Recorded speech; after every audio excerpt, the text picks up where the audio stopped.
사랑과 은혜가 풍성하신 하나님, 세상의 모든 헛된 것들 가운데서 홀로 영원하신 하나님을 믿음의 눈으로 바라보게 하시니 감사합니다. 죄인들을 하나님의 자녀로 삼아주시고 날마다 믿음을 더하게 하셔서 이 시간 담대하게 주님의 전으로 나아올 수 있었사오니 저희들 너무나 감사합니다. 하나님께서는 믿음이 없이는 기쁘시게 할 수 없다고 말씀하셨사오니 저희들이 무엇보다도 믿음으로 주님께 나아가 예배드리게 하여 주시옵소서. 주님, 저희들은 지금까지 세상에 살면서 남에 대해 정죄하면서 스스로 선하다고 생각하며 살아왔습니다.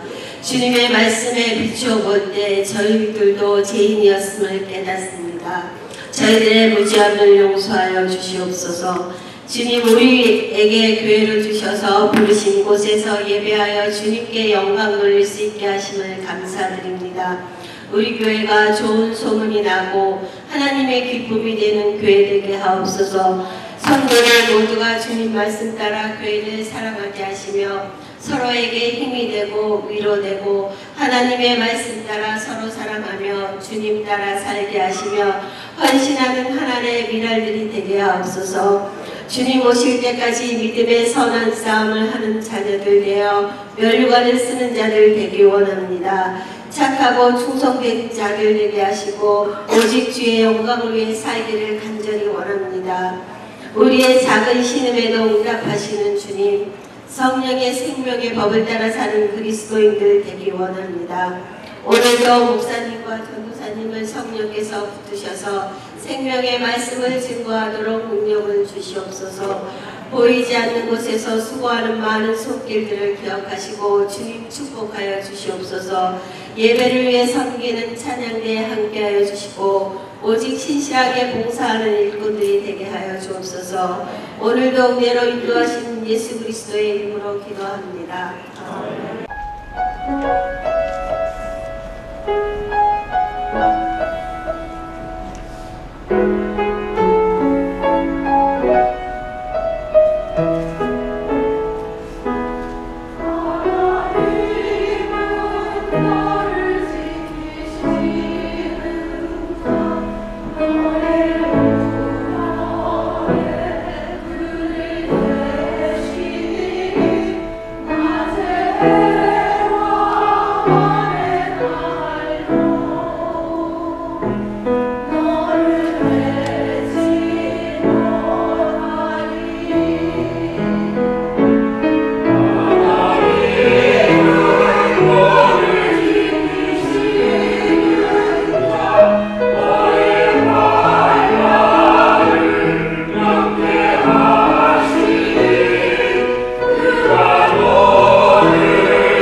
22절, 23절, 24절을 교독으로 봉독하시겠습니다. 끝절은 함께 봉독하십니다.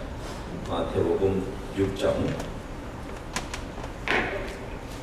22절 제가 먼저 봉독합니다. 눈은 몸의 등불이니 그러므로 내 눈이 성하면 온 몸이 밝을 것이요 눈이 나쁘면 온 몸이 어두울 것이니 그러므로 내게 있는 빛이 어두우면 그 어둠이 얼마나 더하겠느냐. 다같이요 한 사람이 두 주인을 섬기지 못할 것이니 혹 이를 미워하고 저를 생각하거나 혹 이를 중히 여기고 저를 경히 여기니라. 너희가 하나님과 재물을 겸하여 섬기지 못하느니라. 아멘. 거룩하신 하나님, 하나님의 생명과 진리와 지혜가 담긴 말씀을 우둔한 저희들에게 주십니다. 심히 미련한 저희들을 아오니 성령님 보내셔서 계시의 영으로 우리를 각성케 하시고 말씀 안에 담긴 택함받은 백성들이 세상에서 어떻게 살아야 할지를 감사함으로 깨닫는 귀한 은총을 허락하시고 깨달은 대로 생활하는 능력도 결단도 있게 인도하여 주시옵소서. 예수님의 이름으로 감사하며 기도드리옵나이다. 아멘. 우리가 신앙 생활을 잘한다. 간단히 얘기해서 믿음과 생활이 일치하는 게 되겠죠. 근데 말씀대로 살려고 하는데 이게 잘 안 되지 않습니까? 교회 안에서는 주여 주여 하는데 세상 나가서는 세상 사람과 거의 똑같이 행동한단 말이에요. 적당히 속이기도 하고 빨간 물도 지나갈 때도 있고 또 악한 사람이 힘센 사람을 억울하게 누르고 박해를 할 때 보고도 못 본 척하고 가봤자 손해밖에 없는데 무엇으로 고개를 내밀어 현명하게 살지. 어떤 때는 아주 천사처럼 말하고 어떤 때는 아주 독한 말로 상대방을 쏘아주어야 속이 지성이 풀리는 그러면 생각하기를 뭐 세상은 다 아무래도 그런 거니까 그렇게밖에 살 수 없지 하면서 자기의 비기독교적인 말과 행동을 정당화하며 산다는 것입니다. 입으로는 또는 생각으로는 경건해야지 하지만 실제 생활에서는 경건치 못하게 산다는 말이에요. 말씀대로 바르게 살려고 하는데 왜 이것이 잘 안 됩니까? 그 이유를 알아야 됩니다. 이 잘 못 되는 그 이유를 찾으면 되는 것인데 그게 잘 안 된다는 것이죠. 그래서 그것은 우리가 믿음의 뿌리를 잘못 가졌기 때문입니다. 우리의 신앙생활이 바르고 바르지 못한 것은 바로 신앙의 뿌리에 기인합니다. 우리가 성경적으로 살려 하는데 의지가 약하다. 의롭게 살려고 결심을 했는데 그 결심이 2-3일도 못 가도 무너져버린다 하면 그 원인을 찾아내야 합니다. 병원에 환자가 가면 병원 의사들이 먼저 원인을 찾은 다음에 처방이 나오고 그 처방에 따라서 치료를 합니다. 병원 의사들이 그 병의 원인을 찾기 위해서 며칠씩 굶기도 하고 피를 뽑아서 검사하기도 하고 엑스레이 요즘 MRI도 찍고 얼트라사운드도 갖다 들이대고도 찾아냅니다. 그래서 원인만 찾으면 치료는 하는 길이 생기는 것입니다. 만약 원인도 모르면서 아마 이럴 거다 하고 치료를 한다면 그 결과가 얼마나 위험합니까? 문제의 원인, 그것만 정확하게 규명되고 나면 벌써 그 문제는 거의 해결된 것과 거의 마찬가지라는 것이죠.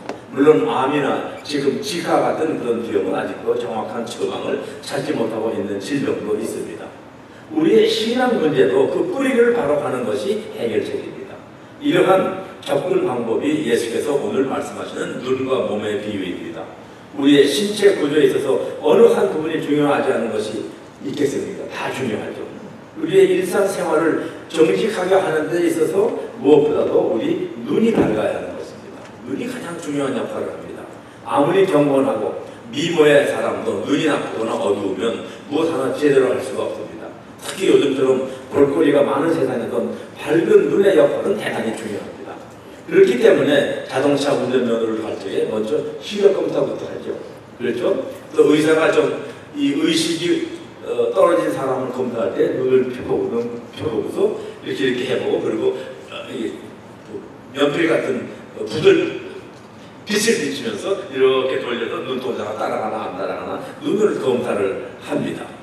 그러니까 작은 빛을 그 눈동자를 비치는 것과 마찬가지로 우리의 눈이 우리 영혼의 눈이, 양심의 눈이, 마음의 눈이, 건강한 눈도 마찬가지죠. 건강해서 잘 움직이면 그건 건강한 눈이고, 그런 눈을 가진 사람은 온몸이 밝다, 건강하다는 것입니다. 눈이 흐려지고 눈동자가 풀려져 있으면 의사들 보기에 좀 늦었습니다, 그런 진단을 내립니다. 그래서 역시 눈 속에 인간의 생명의 상태가 나타난다고 할 수가 있습니다. 이처럼 눈이야말로 우리의 육체적 생활을 바르게 그리고 능숙하게 하는데 철저히 조건이 됩니다. 우리가 사람을 사귈 때도 처음 인사를 하면은 그 사람 몸을 보지 않고 얼굴을 봅니다. 얼굴에서도 코나 귀를 보지 않고 눈을 먼저 보게 되는 것이 우리가 처음 보는 것입니다. 왜냐하면 눈은 마음의 창문이기 때문입니다. 눈을 보면은 그 사람의 마음 상태를 어느 정도는 알 수가 있습니다. 이처럼 눈은 신체의 건강과 마음의 상태, 영혼의 상태도 나타내는 중요한 지체입니다. 그래서 예수께서 눈은 몸의 등불이다 하신 것이 너무도 타당한 말씀입니다. 예수님은 지금 몸의 눈이 그러하듯이 마음의 눈, 영의 눈의 중요함을 설명하시기 위해서 우리 육체의 눈의 비유를 말씀하고 계신 것입니다. 눈이 밝아야 온몸이 밝듯이 영의 눈, 양심의 눈이 밝아야 바로 그 사람이 밝은 사람이 된다는 것이죠. 우리가 죄를 짓는다 해도 그 죄가 얼마나 무서운 결과를 초래한다는 것을 보는 눈이 있으면 함부로 죄를 짓지 않을 것입니다. 그리고 아무리 우리가 배가 고파도 좋지 않은 음식을 먹지 않죠. 배고파도 그냥 먹습니다. 안 먹죠. 우리 눈도 마찬가지인 것입니다. 우리의 신앙생활 전부를 좌우하는 원인은 눈에 비유하여 예수께서 말씀하고 계신 것입니다. 한마디로 눈은 몸의 등불이라, 등불은 그 빛을 말합니다. 여기서 우리가 깊이 생각해야 할 두 가지 요소가 있습니다. 빛은 객관적인 것입니다. 빛은 객관적인 것입니다. 누가 와도 빛입니다. 나한테 빛이고 다른 빛이 아닌 게 아니라 빛은 객관적인 것이고 본다는 것은 주관적인 것입니다. 따라서 이 둘은 동시에 똑같이 필요한 것입니다. 빛이 있어도 눈이 없으면 못 봅니다. 아무리 밝은 빛도 눈이 없다면 그건 나와 상관이 없습니다.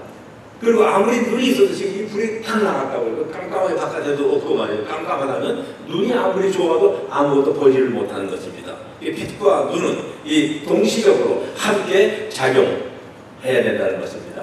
어느 생물학자가 바다속 깊은 곳에 햇빛이 비치지 못하는 곳이 깜깜한 곳이 있다고 물이 너무 깊으면 거기 사는 물고기를 연구했는데 물고기를 잡으니까 양쪽에 눈에 흔적을 있는데 보는 시력이 없다는 것입니다. 어두운 바다 밑에서 빛이 없이 오랫동안 살았기 때문에 눈의 기능이 사라졌다는 것입니다. 우리 양심도 영혼도 하나님께로부터 오는 빛이 있음으로 해서 쓸모가 있고 살아서 움직이며 참과 거짓을 분별하는 기능이 발전하고 거룩함과 더러움을 분별하게 썩을 것과 썩지 않을 것을 멀리할 것과 가까이 할 것을 영원한 것과 또는 없어질 것을 사모하는 그런 마음이 생기게 되고 자라게 된다는 것입니다. 그래서 눈이 몸의 등불이라 여기 신앙의 근본이 영의 눈에 있음을 예수께서 가르쳐주는 비유의 말씀입니다. 반면 하나님으로부터 오는 진리의 빛, 생명의 빛이 있다 하더라도 자신의 영의 눈을 감아버리면 아무 소용이 없게 됩니다. 우리가 눈에 대하여 꼭 알아야 할 점이 눈 자체는 빛이 아니란 말입니다. 그러나 눈은 빛을 응용하는 절대적 필요한 기구입니다. 빛이 아무리 큰 일을 하고자 해도 눈이 없으면 눈으로 보지 않으면 빛이 그 자기의 기능을 발휘할 수가 없습니다. 눈은 빛을 보고 느끼고 해석하는 기능을 합니다. 눈은 빛을 보고서 아 이건 노란색이다, 이거는 분홍색이다, 빨간색이다, 이거는 고운 것이다, 이것은 추한 것이다, 이것은 먹을 만한 것이다, 먹지 못할 것이다, 이것은 간직할 것이다, 버릴 것이다 등 분별하는 것이 눈인 것입니다. 또 눈은 온몸의 활동을 주관하고 조정합니다. 물론 우리 두뇌에 특별한 기능이 있습니다만은 눈이 몸을 다스린다고 보아도 과언은 아닙니다. 왜냐하면 눈이 정보를 제공해주고 눈이 욕구를 일으키고 사람의 활동을 지배하는 뇌의 기능도 눈에서 주는 정보에 의해서 조절되기 때문입니다. 만일 눈에서 잘못된 정보를 전달하면 뇌도 잘못된 명령을 지체해 내리게 될 것이고 그러면 모든 것이 잘못되고 맙니다. 그래서 생각해보면 눈은 마음까지도 조종한다고 볼 수가 있습니다. 우리가 고통스러운 또는 괴로운 현상을 눈으로 보게 되면 마음도 괴롭고 아픕니다. 반면 밝고 성공적인 현상을 보게 되면 내 마음도 함께 밝고 기쁘게 됩니다. 이와 같이 내 마음이나 느낌도 눈의 지배를 받고 있습니다. 내 앞에 강이 있습니다. 이 강은 객관적입니다. 누가 보든 간에 이만한 강이 있습니다. 근데 그것을 보는 눈은 내가 이 강을 건널 수 있다 없다 하는 판결을 내리게 되는데, 그래서 내 육신의 눈으로 볼 때 건널 수 있다는 결론을 내린 사람은 건너갈 것이고, 건널 수 없다 하는 사람은 강을 건너가지를 못합니다. 우리가 그 출애굽에 나오는 모세가 가나안 땅을 정탐하려고 12명의 대표 지파들을 보냈죠. 그 중에서 여호수아와 갈렙만은 돌아와서 그 정탐한 것을 보고 와서 하나님이 우리에게 주신 땅이니까 우리가 먹으면 된다 그런 것입니다. 그런데 10명의 그 정탐꾼들은 여호수아와 갈렙의 눈과 다르게 보았으므로 하나님이 약속하신 거룩한 땅을 들어가지 말고 애굽으로 돌아가자고 합니다. 이 눈이 얼마나 중요합니까? 내가 보는 눈에 대해서 판단이 내리고 행동이 나오게 되는 것입니다. 그러므로 내게 능력 주신 자 안에서 내가 모든 것을 할 수 있다 하는 마음의 눈을 가진 사람은 성공합니다.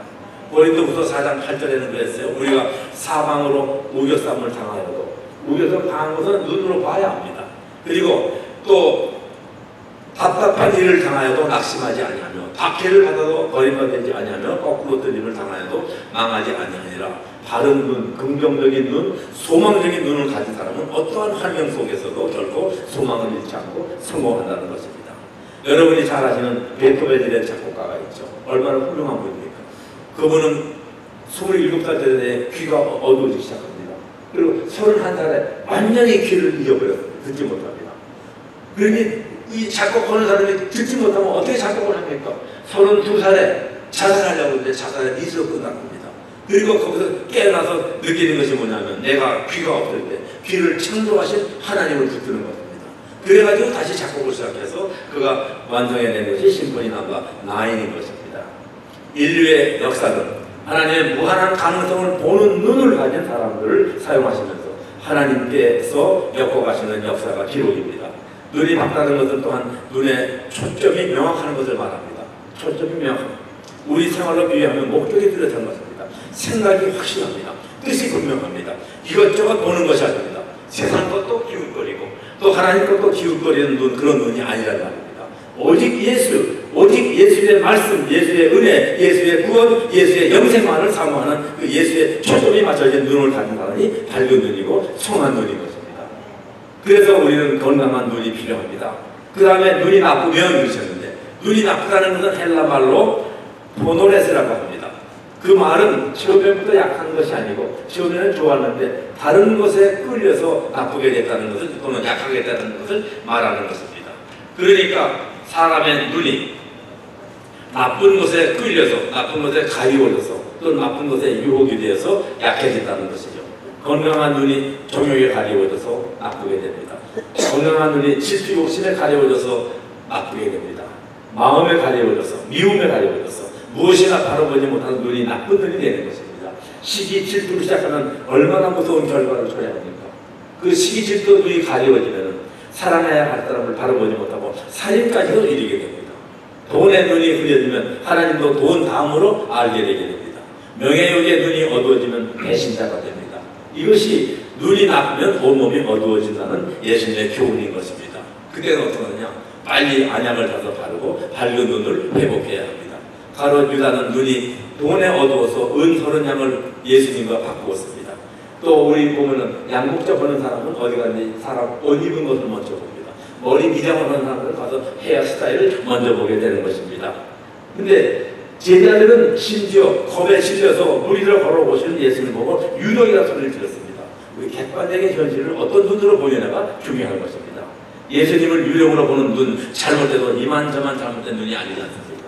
그래서 계시록 3장 17절 18절에 요한계시록 라오디게아 성도들에게 너희가 눈 먼 것과 벌거벗은 걸 알지 못하는 거다. 눈이 멀었으니 벌거벗은 건 못 보죠. 눈이 멀고 어떻게 봅니까? 그러면서 얘가 안약을 사서 눈에 발라 바로 보게 하라 그랬습니다. 잘못된 눈, 흐려진 눈, 무엇인가 가려진 눈은 예수님이 제시하시는 실로암 연못에서도 씻고 밝은 눈으로 회복되어야 합니다. 교회가 오늘날의 실로암이고 교회 안에서 듣는 말씀이 실로암의 연못의 물입니다. 성도님들의 기도실이 실로암이고 기도하며 듣는 하나님의 음성이 안약의 물인 것입니다. 말씀을 발라서 눈을 성하게 보셔야 합니다. 그런데 이 눈이라는 이 지체는 선언에 의해서 먼저 있던 경험에 의해서 작동을 한단 말입니다. 우리 속담에 자라보고 놀란 사람은 소뚜껑 보고도 놀란다는 말이 있죠. 그럼 어떤 경험으로 인해서 균형을 잃게 되면 바라봐야 할 것을 바라보지 못하고 중요한 것을 덜 중요하게 보게 된다는 것입니다. 그래서 돈의 맛을 알고 나면 하나님보다 돈을 먼저 보던가 하나님보다 돈을 더 중요하게 보게 되는 그런 사람이 된다는 것입니다. 그것이 오늘 24절 말씀입니다. 한 사람이 두 주인을 섬기지 못하리니 혹 이를 미워하고 저를 사랑하거나 혹 이를 중히 여기고 저를 경히 여기리라. 너희가 하나님과 재물을 동시에 섬기지 못한다는 것입니다. 여기서 우리가 진정으로 심각하게 생각할 점이 있습니다. 나는 정말 하나님을 최우선으로 모시고 사는가? 내 눈은 그런 눈을 가졌는가? 재물은 귀한 것입니다. 재물도 우리가 거룩한 삶을 살도록 하기 위해서 하나님이 맡기신 귀중한 것들입니다. 그러나 좋은 눈은 하나님과 재물이 내 생활에서 차지하는 우선순위를 분명하게 보는 눈입니다. 이것이 복받는 눈이고 건강한 눈인 것입니다. 너희가 하나님과 재물을 겸하여 동시에 섬기지 못한다는 말씀입니다. 또 한 가지 우리가 눈에 비유해서 배우는 지혜는 내 눈이 성하면 온몸이 밝을 것이요 내 눈이 나쁘면 온몸이 어두울 것이라 합니다. 그러므로 눈이 밝다는 것은 온몸 전체가 밝다는 것입니다. 몸 전체가 밝을 적에 세상 사람들에게 보여집니다. 성도님들은 보여주기 쉽지 않아도 보여지게 되어 있습니다. 성도님의 밝은 몸은 세상 사람들의 눈에 노출되어 있습니다. 성도님의 몸이 죄와 거짓으로 욕심과 미움으로 양심의 가책으로 어두우면 그 어두운 몸을 세상의 사람들이 봅니다. 그리고 어두운 몸은 주위의 세상도 어둡게 만듭니다. 하나님의 영광과 사랑을 보여야 할 사람들이 예수 믿는 사람들이 뭐 저렇게 어두워하며 돌아서게 될 때 우리는 그 책임을 면할 수가 없습니다. 이것이 바로 너희는 세상의 빛이니 하신 주님의 훈계인 것입니다.